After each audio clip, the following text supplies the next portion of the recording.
हमले के 3 दिन पहले ही वहां इंटेलिजेंस रिपोर्ट मोदी जी को भेजा था और उसी लिए मोदी जी ने कश्मीर जाने का प्रोग्राम कैंसल किया था। ये जो है हमारे देश के लिए नासूर है, कैंसर है। ऐसे व्यक्ति को कैंसर को इलाज करना बहुत ही जरूरी है। देखिए, जब से कुछ पाकिस्तानी यूट्यूबर्स को बैन किया गया भारत में, कांग्रेस पार्टी के तमाम नेताओं ने पाकिस्तान के लिए कंटेंट क्रिएशन का काम शुरू कर दिया है। राहुल गांधी केवल एक हिंदुस्तान देश में रह करके भी हिंदुस्तान और हिंदुओं की हित की बात नहीं करते हैं, हमेशा हिंदुओं के आस्था पर चोट पहुंचाने वाला बात करते हैं। पहलगाम आतंकी हमले पर कांग्रेस से लेकर समाजवादी पार्टी के नेताओं का दोहरा चेहरा लगातार बेनकाब हो रहा है। आतंक के खिलाफ सरकार का समर्थन करने वाले ये नेता अब पहलगाम हमले को लेकर सेना और सरकार पर लगातार सवाल उठा रहे हैं। अब कांग्रेस पार्टी के राष्ट्रीय अध्यक्ष मल्लिकार्जुन खड़गे ने आतंकी हमले को लेकर सरकार और सुरक्षा एजेंसियों पर सवाल उठाए हैं। मल्लिकार्जुन खड़गे ने एक चौंकाने वाला दावा किया है। खड़गे ने कहा कि पीएम मोदी को पहले से ही आतंकी हमले की खुफिया जानकारी मिल गई थी, इसलिए पीएम मोदी ने अपना कश्मीर का दौरा कैंसिल कर दिया था। खड़गे यही नहीं रुके, उन्होंने कहा कि केंद्र ने आतंकी हमले पर खुफिया रिपोर्ट होने के बाद भी पहलगाम में ज्यादा सुरक्षा कर्मी तैनात क्यों नहीं किए। तो सबसे पहले सुनिए कि आखिर मल्लिकार्जुन खड़गे ने किस तरीके से पहलगाम में हुए आतंकवादी घटना को लेकर न सिर्फ सरकार बल्कि देश की सुरक्षा एजेंसियों को भी निशाने पर लिया है। सुनिए। देश में जो चल रहा है वो सब आपके सामने है।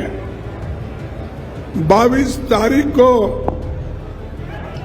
देश में एक बहुत बड़ा भयंकर आतंकवादी हमला हुआ। 26 बेगुनाह लोग मारे गए और सरकार ने ये माना कि इंटेलिजेंस फेल्यूर है, इसको हम सुधारेंगे। जब ये मालूम है आपको, तो आप अच्छी व्यवस्था क्यों नहीं करें? ये हमारा पहला सवाल है। और मुझे ये भी इंफॉर्मेशन मिला और कहीं पेपर में भी आए हैं, लिखे हैं कि 3 दिन पहले ही, हमले के 3 दिन पहले ही वहां इंटेलिजेंस रिपोर्ट मोदी जी को भेजा था और उसी लिए मोदी जी ने कश्मीर जाने का प्रोग्राम कैंसल किया था। ये मैं एक पेपर में पढ़ा। जब इंटेलिजेंस लोग आपकी रक्षा के लिए ये कहते हैं आप जाना मुनासिब नहीं है, तो आप वही बात अपने इंटेलिजेंस लोगों को, सिक्योरिटी को, वहां के पुलिस को, वहां के बॉर्डर फोर्स को आपने क्यों नहीं इत्तला दिया और क्यों ये सुरक्षित लोगों का सुरक्षितपन क्यों नहीं किया? ये पूछता हूं मैं। जब आपको इंफॉर्मेशन आता है आप प्रोग्राम कैंसल करते हो, लेकिन आप जो टूरिस्ट लोग वहां पर गए थे उनकी रक्षा के लिए भी आप अच्छे ज्यादा संख्या में पुलिस भेज सकते थे, ज्यादा संख्या में बॉर्डर फोर्स बोल सकते थे, लेकिन आपने, एक मिनट भाई प्लीज, लेकिन आपने वो काम नहीं किया। और ऑल पार्टी मीटिंग में भी आपने ये मान लिया कि इंटेलिजेंस की चूक हो गई है। तो आपने मल्लिकार्जुन खड़गे को सुना, जो देश विरोधी बयान दे रहे हैं। इससे पहले कांग्रेस पार्टी के एक्स हैंडल से, ऑफिशियल एक्स हैंडल से एक ट्वीट किया गया था, जिस पर काफी ज्यादा आलोचना राहुल गांधी कांग्रेस पार्टी की हुई थी, जहां पर पीएम मोदी को गायब दिखाते हुए सर तन से जुदा इसे बीजेपी ने करार दिया था। और इसके बाद कई जो कांग्रेस पार्टी के नेता हैं, फिर चाहे वो सिद्धरमैया का बयान हो, फिर चाहे वो जो उत्तर प्रदेश कांग्रेस के अध्यक्ष हैं अजय राय, उनका राफेल का मजाक उड़ाना हो, इन तमाम चीजों को लेकर कांग्रेस पार्टी लगातार बेनकाब हो रही है। उनका देश विरोधी चेहरा कहीं ना कहीं सामने आ रहा है, यह लगातार बीजेपी की तरफ से कहा जा रहा है।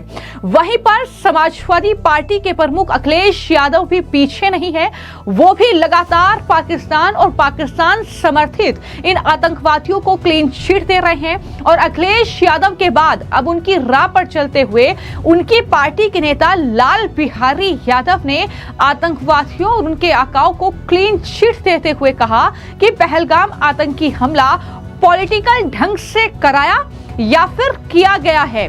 ये बड़ा बयान है समाजवादी पार्टी के जो विधायक हैं विधान परिषद के, उनका, और बेहद चौंकाने वाला बयान। सबसे पहले सुनिए कि लाल बिहारी यादव पहलगाम आतंकी हमले को लेकर आखिर क्या बोल रहे हैं। यही तो बात हम लोग भी कह रहे हैं, हम लोग भी तो, विपक्ष भी तो यही कह रहा है कि आखिर में कार्रवाई कब होगी। सरकार के प्रधानमंत्री, रक्षा मंत्री, गृह मंत्री जब बयान दे रहे हैं कि हमने पूरी सेना को छूट दे रखा है, तो सेना क्या कर रही है, रोज उनके साथ क्या मीटिंग कर रहे हैं, क्या उनको निर्देश दे रहे हैं, क्या अखबार में बयान दे रहे हैं, क्या उनको जो है मौखिक निर्देश दे रहे हैं कि इस पर कोई अमली जामा अभी तक नहीं पहना पाए। जो है इसी पर तो आशंका देश के वासियों को है।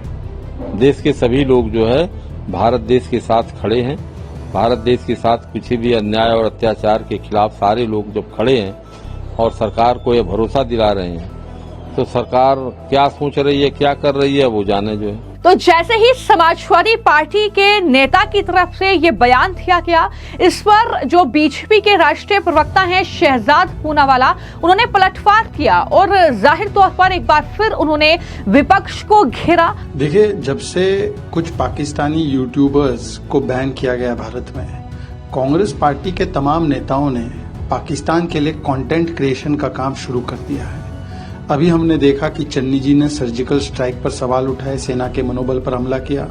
फिर अजय राय रफाल को लेकर किस प्रकार की टिप्पणियां कर रहे थे, किस प्रकार का खिलौना लेकर बैठे थे। और अब कांग्रेस वैसे तो ऑल पार्टी मीटिंग में बोलती है कि वो देश और सेना के साथ है, पर ऑल पार्टी मीटिंग के बाहर निकलते ही राष्ट्र नीति पर वोट बैंक की राजनीति करती है और किस प्रकार से पाकिस्तान को क्लीन चिट देती है, उसका एक और प्रमाण आज सामने आ चुका है। इस प्रकार का गंभीर आरोप बिना कोई तथ्य लगाना, ये मुझे लगता है कि पाकिस्तान को क्लीन चिट देने की जो होड़ मची है कांग्रेस पार्टी में, प्रथम दिन से ही रॉबर्ट वाड्रा ने क्लीन चिट दिया, हिंदुत्व को दोष दिया। फिर हमने देखा कि किस प्रकार से मणिशंकर अय्यर हो, कांग्रेस के नेता सिद्धरमैया हो, तारिक कर्रा हो, वो कैसे पाकिस्तान को क्लीन चिट देना चाहते हैं। और ये वही कांग्रेस है जिसने 26/11 का दोष भी कसाब पकड़े जाने के बाद हिंदुओं पर लगाया था। तो कैसे पाकिस्तान को बचाओ, क्योंकि पाकिस्तान मेरा भाईजान, सेना का करो अपमान, कांग्रेस और पाकिस्तान की एक ही जुबान, ये दो शरीर एक जान है।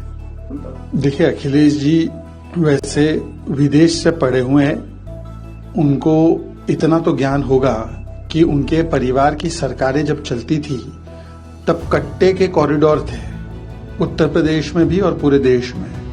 आज डिफेंस इंडस्ट्रियल कॉरिडोर बन रहे हैं। 370 के लगभग डिफेंस कंपनीज को लाइसेंसेस केवल इस कॉरिडोर में मिला है। एक समय था कि भारत डिफेंस गुड्स को इंपोर्ट करता था और उसमें कितना भ्रष्टाचार होता था पूरे देश को पता है। आज हम लोग 23,000 करोड़ के डिफेंस गुड्स एक्सपोर्ट करते हैं। ब्रह्मोस मिसाइल जो भारत में बनता है वो वियतनाम और फिलीपींस एक्सपोर्ट हो रहा है। AK-203 की सीरीज जो सबसे अच्छी राइफल मानी जाती है, वो आज भारत में बनती है। इनफैक्ट उत्तर प्रदेश के अमेठी में बनती है और वो भी अब अफ्रीका और मिडिल ईस्ट के देश इंपोर्ट करना चाहते हैं भारत से। तो आज हम इस स्थिति में हैं कि जो हम डिफेंस इंपोर्ट करते थे आज हम डिफेंस एक्सपोर्ट कर रहे हैं। परंतु देखिए ना, एक पूरी श्रृंखला है, ये संयोग नहीं है, ये प्रयोग नहीं है, ये सहयोग है। पाकिस्तान का सहयोग कैसे किया जाए, सेना के मनोबल को तोड़कर अजय राय जी गंगा के किनारे ही बैठकर जिस गंगा एक्सप्रेसवे पर रफाल ने इतने करतब दिखाए वहीं से रफाल का मखौल उड़ाते हैं। तो समाजवादी पार्टी के नेता, चाहे वो उनके विधान परिषद के एलओपी हो मिस्टर बिहारी यादव या अखिलेश यादव हो, वो दोनों पाकिस्तान को क्लीन चिट भी देने में और सेना के मनोबल को किस प्रकार से सेना के शौर्य पर सवाल खड़े करके उसे कमजोर करने में लगे हुए हैं। मुझे लगता है कि इससे दुर्भाग्यपूर्ण बात नहीं हो सकती। ये बार बार ये कोई एक ऑल पार्टी मीटिंग में ये लोग कहते हैं कि हम सेना के साथ, देश के साथ, और ऑल पार्टी मीटिंग के बाद निकलने से ही कांग्रेस हो, आरजेडी हो, चाहे समाजवादी पार्टी हो, चाहे महबूबा मुफ्ती हो, ये लगातार पाकिस्तान की पैरवी और सेना के मनोबल पर चोट करने का निरंतर प्रयास कर रहे हैं। और कहा कि ये जो है देश विरोधी की कैटेगरी में आता है, ये देशद्रोही हैं जो भारत में रहते हैं लेकिन पाकिस्तान का गुणगान करते हैं, पाकिस्तान के नेताओं से मुलाकात करते हैं। समाजवादी पार्टी के प्रमुख अखिलेश यादव की आप तस्वीर देखिए, जो कि पाकिस्तान के एक सांसद के साथ लंदन में नजर आ रहे हैं, कंधे पर हाथ रखा हुआ है। इस तरीके से अखिलेश यादव भी ट्रोल हो रहे हैं, और न सिर्फ इसलिए कि उन्होंने पाकिस्तान के एक नेता से मुलाकात की थी, बल्कि उनके जो बयान हैं वो भी कहीं ना कहीं सवालों के घेरे में हैं। न सिर्फ लाल बिहारी यादव बल्कि अखिलेश यादव भी इससे पहले पहलगाम आतंकी हमले को लेकर बयान दे चुके हैं। उन्होंने कहा था कि पाकिस्तान से मुकाबला करने से पहले भारत को चीन से मुकाबला करना होगा। तो इस तरीके के अखिलेश यादव के बयान हैं, और ये तमाम वो बयान हैं जो भारत में विपक्ष के नेताओं के जरिए दिए जा रहे हैं, और पाकिस्तान का जो मीडिया है वो इन बयानों का इस्तेमाल कर रहा है भारत के खिलाफ। ये लगातार देखने को मिल रहा है, क्योंकि पाकिस्तान के मीडिया चैनल्स में भारत के विपक्षी दलों के नेताओं के जरिए दिए गए बयान हेडलाइंस बन रहे हैं। वहां पर जो है उनके अखबारों में इनके बयानों को छापा जा रहा है। तो इस तरीके से कहीं ना कहीं ये देश विरोधी बयान हैं जो लगातार देखने को मिल रहे हैं। सिर्फ इतना ही नहीं, अखिलेश यादव का तो जिन्ना के लिए प्यार भी बार बार देखा है। जिन्ना को वो नेहरू और पटेल के बराबर समझते हैं। इनके नेता जो विधायक हैं अतुल प्रधान, उनकी हाल ही में एक तस्वीर वायरल हुई जब वो राकेश टिकैत के साथ कंधे से कंधा मिलाकर चलते हुए नजर आए। ये तस्वीर आप देख रहे हैं, ये है समाजवादी पार्टी के विधायक अतुल प्रधान, और राकेश टिकैत ने जिस महापंचायत को मुजफ्फरनगर में बुलवाया था वहां पर वो गए, और राकेश टिकैत कहते हैं कि हम किसानों का एक बार फिर से आंदोलन शुरू करेंगे। क्या अतुल प्रधान किसान हैं? समाजवादी पार्टी के वो विधायक हैं, और ये हर कोई जानता है। इतना ही नहीं, समाजवादी पार्टी की जो सांसद हैं कैराना से, इकरा हसन, वो भी उस महापंचायत में पहुंची थी। और जब राकेश टिकैत ने ये पूरा ड्रामा क्रिएट किया कि उनकी पगड़ी उछाली गई, तमाम बातें उन्होंने कही, तो उस वक्त जो हरेंद्र मलिक हैं मुजफ्फरनगर से, जो समाजवादी पार्टी के सांसद हैं, वो भी तुरंत राकेश टिकैत, नरेश टिकैत के पास पहुंच गए। तो ये है असली चेहरा कि जो भी देश के खिलाफ बयान देगा ये उनका समर्थन करेंगे। और इसको लेकर अब अयोध्या से जो तमाम साधु संत हैं उनका भी गुस्सा फूटा है। वो खासतौर पर राहुल गांधी और पूरी कांग्रेस पर भड़के हुए हैं। उन्होंने कांग्रेस को हिंदुत्व विरोधी और देश विरोधी करार देते हुए ये कहा है कि अब वक्त आ गया है कि जब राहुल गांधी को देश से बाहर निकाला जाए। तो इस तरीके से अब ये डिमांड कर रहे हैं। क्या कुछ कह रहे हैं अयोध्या के संत, जरा सुनिए। राहुल गांधी ने जिस तरह से यूएस में यूनिवर्सिटी में संबोधित करते हुए मर्यादा पुरुषोत्तम भगवान श्री राम के अस्तित्व पर उन्होंने जो सवाल उठाया, हालांकि कांग्रेस पार्टी का जो चरित्र रहा है वो भारतीय संस्कृति विरोधी रहा है। जितना मुगलों ने और अंग्रेजों ने देश का नुकसान किया, उससे हजारों गुना ज्यादा कांग्रेस ने भारतीय संस्कृति को मिटाने के लिए हर संभव प्रयास किया है, लेकिन मिटा नहीं सकी। और जिस तरह से राहुल गांधी जब इधर उधर जाते हैं तो देश की बदनामी कराते हैं। राहुल गांधी जो है लगातार भारतीय संस्कृति के विरोध में जिस तरह से बोलते रहते हैं, वरना जब इस्लामिक कंट्री इंडोनेशिया में प्रत्येक वर्ष राम जी की लीला होती है और राम जी को अपना पूर्वज मानते हैं, क्या राम काल्पनिक हो सकते हैं? पूरी दुनिया राम जी के आदर्शों को जो है प्रयास करती है अनुकरण करने का, और भारत की तो आत्मा प्रभु श्री राम है। वेदों पुराणों शास्त्रों में प्रभु श्री राम के ही जो है सारी कथाएं भरी पड़ी हुई हैं। लेकिन राहुल गांधी इस तरह से जो बयान दे रहे हैं, इसका जो असली वजह है वो मैंने देश के सामने प्रस्तुत किया। मुझे क्या लगता है जिस तरीके से ये बयान देते हैं कि कांग्रेस के नेता राम मंदिर के बारे में पहले इससे विरोध किया, वकील खड़े हुए? देखिए, भारतीय संस्कृति विरोधी अभियान रहा कांग्रेस पार्टी का, और यहां जब राम मंदिर के लिए जो है कोर्ट में, सुप्रीम कोर्ट में कांग्रेस ने बाकायदा राम मंदिर के विरोध में वकील तक, कपिल सिब्बल जैसे वकील को भी खड़ा किया था, और वो तमाम जो है तो राम मंदिर के विरोध में उनकी दलीलें रही हैं। तो इसलिए इनका, कांग्रेस पार्टी का जो चेहरा है वह राष्ट्र विरोधी भी है और राम विरोधी भी है। हमारे देश के लिए ये नासूर हैं कांग्रेस और कांग्रेस की विचारधारा। राहुल गांधी जिस प्रकार से हमारे सनातन संस्कृति पर कुठाराघात करते रहते हैं, निश्चित रूप से अत्यंत दुखद और निंदनीय है। जिस प्रकार से उन्होंने जाकर के अमेरिका में छात्रों को संबोधित करते हुए राम को पौराणिक कहा, राम के अस्तित्व पर सवाल खड़ा करने का जो यह इनका विचार रहा है, राम जन्मभूमि जो है मुक्ति आंदोलन से लेकर के और राम जन्मभूमि न्यायालय में वह 24-25 जो है वकील विरोध में खड़ा करते थे, राम के अस्तित्व पे सवाल खड़ा करते थे, राम को काल्पनिक कहते थे, और विदेश में भी जाकर के इस प्रकार की जो मानसा है वह अपने कालनेमी का चेहरा उजागर करने का काम किए हैं। और यह अत्यंत देश के लिए जो है दुर्भाग्य है कि ऐसे लोग हमारे भारत में रहता है, और भारत में रह के भारत की सनातन संस्कृति, भारत की सभ्यता, भारत की पौराणिकता और भारत जो हमारे जन जन के आराध्य हैं, ऐसे परमपिता परमेश्वर को पौराणिक कहना, जो है काल्पनिक कहना, यह कितना निंदनीय है, कितना दुखद है। आगे आने वाले दिनों में संपूर्ण जनमानस इनका जवाब देगा, और लगातार इनको 2014 से जवाब दे रहा है। ये जो है हमारे देश के लिए नासूर हैं, कैंसर हैं। ऐसे व्यक्ति को, कैंसर को इलाज करना बहुत ही जरूरी है। कल जो है धर्म संसद के तहत इनको जो है हिंदू धर्म से निष्कासित करने का काम किया गया है। ये हिंदू हैं ही नहीं, क्योंकि यह नासूर हैं, यह क्रिश्चियन हैं। इनके जो है दादा, इनके दादी सारे जो है मुसलमान थे, कोई क्रिश्चियन था। ये हमारे देश के सभ्यता पर जो है यह कुठाराघात करने का इनका जो विचार रहा है, उसको अब हम लोग मान मर्यादा को इनके रोकने का काम करेंगे। इन्हें जो है भारत से जो है भगाने का काम करूंगा। ये भारत में रहने लायक नहीं है, क्योंकि भारत की सनातन संस्कृति के विरुद्ध काम करते हैं, भारत की सभ्यता के विरुद्ध काम करते हैं, भारत की मर्यादा का विरुद्ध काम करते हैं, हमारे आराध्य पर कुठाराघात करने का काम करते हैं, उनको पौराणिक कहते हैं, राम मंदिर को जो है काल्पनिक कहते हैं, उनके विरोध करने का इन्होंने काम करते हैं। इसलिए अब इनको संपूर्ण जनमानस जो है परित्याग कर देगा। ऐसे व्यक्ति को भारत में रहने का कोई अधिकार नहीं है। राहुल गांधी तो संस्कृति और सनातन धर्म के केवल विरोधी हैं और राम के विरोधी हैं, और अमेरिका का यात्रा कर रहे हैं और राम के अस्तित्व पर और राम के पुरानी कथाओं पर केवल टिप्पणी करना वो जानते हैं। पूनावाला शहजाद ने जो भी कहा वो उचित उन्होंने कहा, सत्य कहा, क्योंकि राहुल गांधी का चेहरा हिंदुस्तान में सभी के सामने है, सभी सनातनियों के सामने है।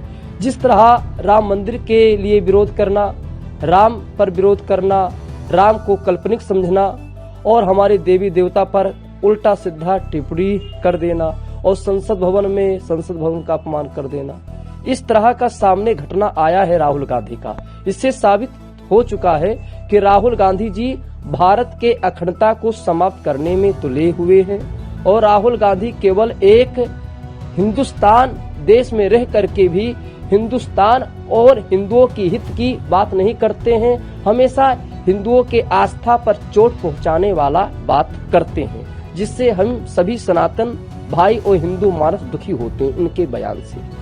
क्या इनको इस तरह इनकी बुद्धि, इस तरह इनकी मानसिकता होनी चाहिए? जो एक कांग्रेस के राष्ट्रीय अध्यक्ष हैं और इस तरह राहुल गांधी जी कह रहे हैं, इससे यह साबित हो रहा है कि इनकी बुद्धि, इनकी विचार किस तरह है। ये समाज को केवल तोड़ने का काम रहे कर, समाज को जोड़ने वाला काम नहीं कर रहे हैं, और समाज में केवल नफरत फैलाते हैं। तो शहजाद पूनम वालों ने बहुत सही कहा, उनके बात का हम सभी साधु संत समर्थन करते हैं। तो कुछ इस तरीके से पूरा विपक्ष और खासतौर पर अगर बात कांग्रेस पार्टी और समाजवादी पार्टी की जाए तो ऐसा लगता है कि उन्होंने कहीं ना कहीं ये जिम्मा उठा लिया है कि वो पाकिस्तान के लिए भारत में रहकर काम करेंगे, वो भारत विरोधी बयान देंगे, वो भारत की सरकार की आलोचना करेंगे, जिसमें पाकिस्तान के मीडिया चैनल्स में वो हेडलाइन के तौर पर इनके बयान चलाए जा रहेंगे, इनके बयान चलाए जाएंगे। तो कहीं ना कहीं लगातार इस तरीके की चीजें देखने को मिल रही हैं। जब पाकिस्तान पर जवाबी कार्रवाई की बात होती है तो कांग्रेसी और समाजवादी पार्टी के इन्हीं नेताओं के पेट में दर्द होता है। ये कहते हैं कि पाकिस्तान के साथ युद्ध नहीं होना चाहिए, पाकिस्तान पर इस तरीके से स्ट्राइक नहीं होनी चाहिए, उसका पानी नहीं रोका जाना चाहिए। इस तरीके से लगातार वो पाकिस्तान का समर्थन कर रहे हैं और इस तरीके से भारत में जमकर उनकी आलोचना भी हो रही है। ना सिर्फ बीजेपी के नेता, ना सिर्फ ये साधु संत जिन्हें आपने सुना, बल्कि आम जनता भी लगातार राहुल गांधी से लेकर अखिलेश यादव पर बरसती हुई नजर आ रही है और ये कह रही है कि आप मीटिंग में कहते हैं कि आप भारत के साथ हैं, आप सरकार के साथ हैं, लेकिन असली चेहरा आपका यह है जहां पर आप इस तरीके से जिन्ना के प्रति प्रेम दिखाकर पाकिस्तान का समर्थन कर सिर्फ वोट बैंक की राजनीति करना चाहते हैं। फिलहाल आपकी इस पूरे मामले को लेकर क्या राय है, मैं कमेंट बॉक्स में जरूर लिखें। धन्यवाद।